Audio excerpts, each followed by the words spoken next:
contoh kereta wira buruk. Contohlah wira buruk pula dah. 10,000. Bismillahirrahmanirrahim. Assalamualaikum warahmatullahi wabarakatuh. Alhamdulillahirabbil alamin wa bihi nasta'in. Wassalatu wassalamu ala asyrafil anbiya'i wal mursalin wa ala alihi wa sahbihi ajma'in. Subhanaka la ilma lana illa ma 'allamtana innaka antal alimul hakim. Rabbi shrah li sadri wa yassir li amri wahlul 'uqdatam min lisani yafqahu qawli. Sidang pendengar yang dirahmati Allah sekalian, pada malam ini insya-Allah kita akan sama-sama mendengar hadis daripada junjungan kita Nabi Muhammad sallallahu alaihi wasallam, hadis yang kelima daripada hadis yang ke-35 yang dikumpulkan oleh Imam An-Nawawi rahimahullahu taala. An Abi Hurairah radhiyallahu anhu qala, daripada Abu Hurairah berkata, qala Rasulullah sallallahu alaihi wasallam, bersabda Rasulullah sallallahu alaihi wasallam, la tahasadu wa la tanajashu wa la tabaghadu wa la tadabaru wa la yabi' ba'dukum ala bai'i ba'di. Hadis ini panjang, namun saya akan huraikan sebahagian sahaja daripada hadis yang panjang tersebut.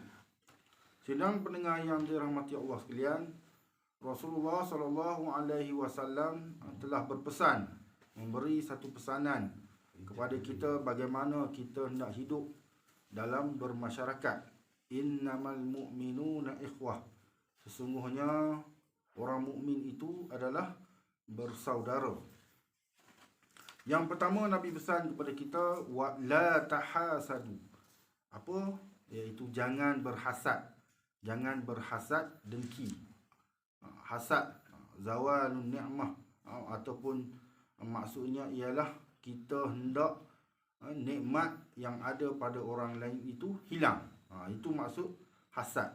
Maknanya Allah Subhanahu wa taala yang Maha Pemberi nikmat, Al-Mun'im, tetapi kita dengki. Kita dengki, maka kita berharap agar nikmat yang didapati oleh individu tersebut hilang. Itu yang dimaksudkan dengan hasad. Contohnya, sahabat kita mungkin ada kereta besar, maka kita dengki. Kita nak dia pakai kereta kecil je. Contohlah.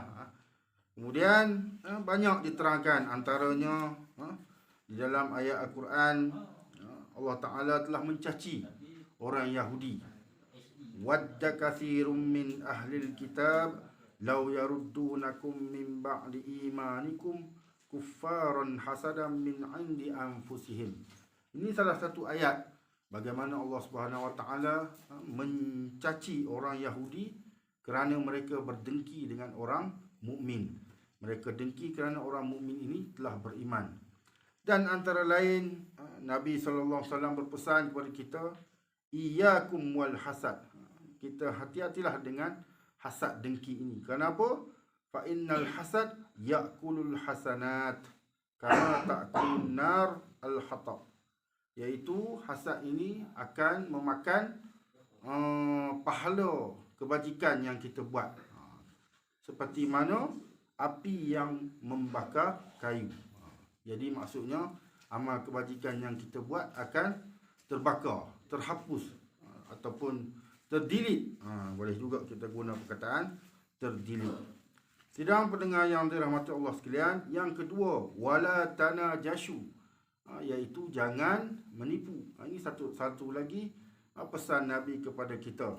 Salah satu hadis yang biasa kita dengar, man ghasyana falaisa minna. Jangan kita menipu, kerana sebarang siapa yang menipu maka bukan daripada golongan kami.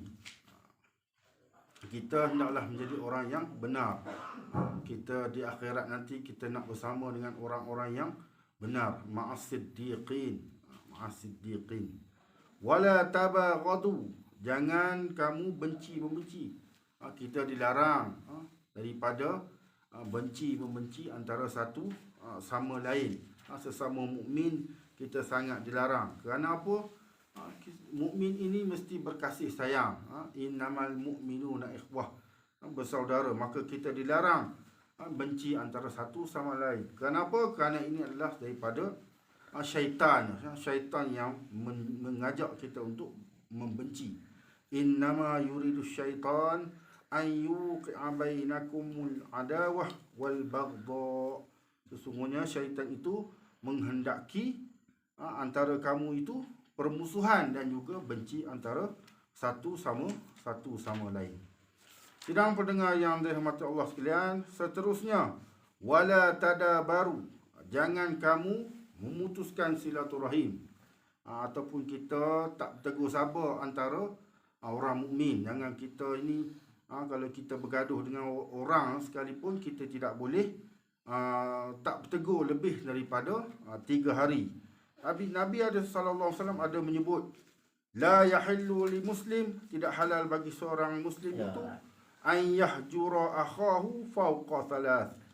Tidak boleh seorang muslim itu memulaukan saudaranya lebih daripada 3 hari. Yaltaqiyani fayaruddu hadha wa yaruddu. Bila dia berjumpa, seorang berpaling dan seorang lagi berpaling. Tak boleh.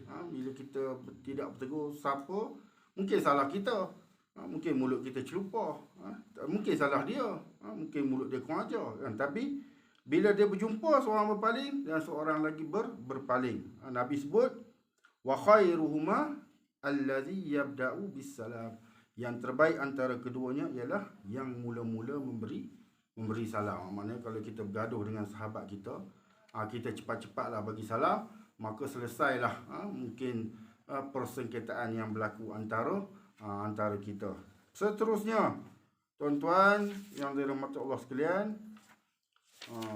Nabi berpesan wala yabi' ba'dukum ala bai'i ba'.